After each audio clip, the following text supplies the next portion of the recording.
Hi all, welcome back to GSM Tips. Today I will show you how to adjust your font size in your Samsung Galaxy S23. So for this, what you want to do is go into settings. In the main settings, you got here the display settings.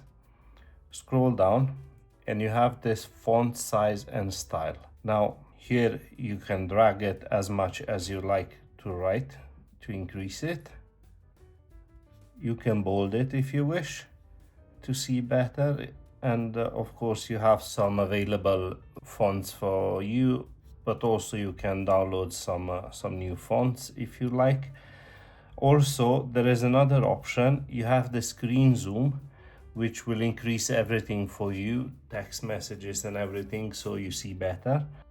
Just underneath the font size and style, screen zoom, this will increase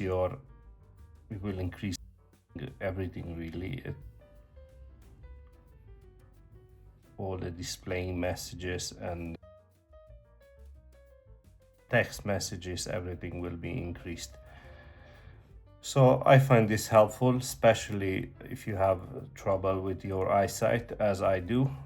Sometimes I struggle to read stuff. This is useful, so I suggest you use it if you feel like it makes your life easier.